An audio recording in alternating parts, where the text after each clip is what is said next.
matutupunan ng mga maling dalawa ng mga nasabing individual.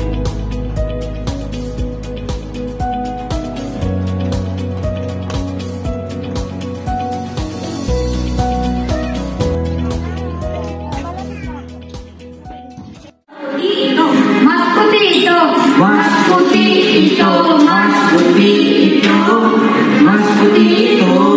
Sa tayo ba, pwede hindi na mag-bleach tinaw ulit. Dahil Mas puti ito, mas puti ito, mas puti ito. Okay, maganda ko mga sa inyo.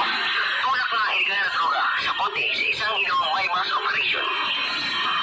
Nakong alas 10 ng gabi nitong February 27, 2024, nagsagawa ng drug may mass operation ang mga kapulisan ng Santa Elena MPS ayon sa koordinasyong PDEA ROB, kung saan isang lalaking tulak na illegal na droga ang nasa kote sa Barangay Plader, Santa Elena, Camarines Norte. Ang nasabing operasyon ay nagsulta. Alam ko yan. Ang alin? Ang binabalita sa radyo? Oo, nangyari daw ito malapit sa bahay ng aking lola. Totoo ba? Oo. Kanino mo naman nabalitaan? Sabi ng aking lola, dahil sila ay malapit sa pinangyarihan. Nakakatakot naman yan. Grabe na talaga mga tao ngayon. Oo nga eh. Grabe na talaga ang panahon ngayon, nakakatakot lang. Mga tao nga talaga ngayon, kaya hindi na rin ako pinapayagan lumabas ng aking ina paggabi na. Paano naunlad ang ating bayan ngayon kung ang mismong mga tao na ang nagiging dahilan upang lumugso ang ating bayan? Kaya karamihan ngayon sa mga tao ang nalululong sa droga. Dahil na rin naman sa hindi maayos na pamahala ng pamahalaan. O siya, tara na. Baka nasa silid-aral na lang ang ating buhay.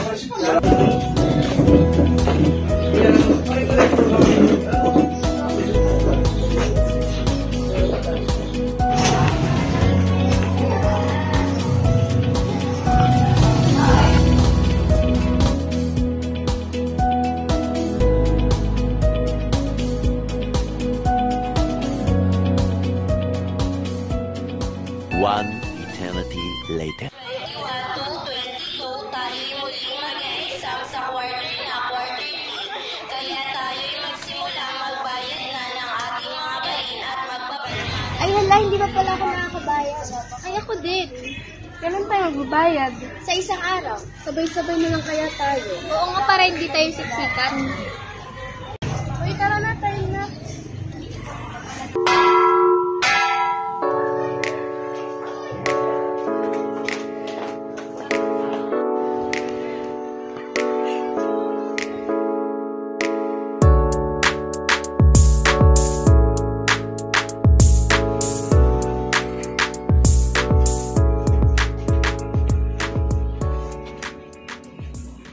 Sabi ng Department of Health or DHO na may isang 5 anyos na lalaking Chinese ang inoobserbahan sa Cebu City dahil sa coronavirus. Grabe na talaga ang panahon ngayon.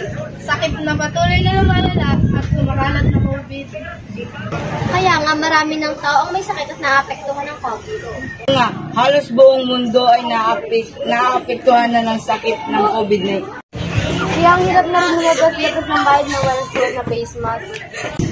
Kaya nga kailangan na natin mas lalong mag-ingat dahil lalo nang lumalala ang COVID-19. Kaya kailangan natin panitilihin ang kalinisan at magsuot ng face mask. Kaya kailangan natin mag-double ingat dahil hindi natin nakikita ang ating sakit na kalaban.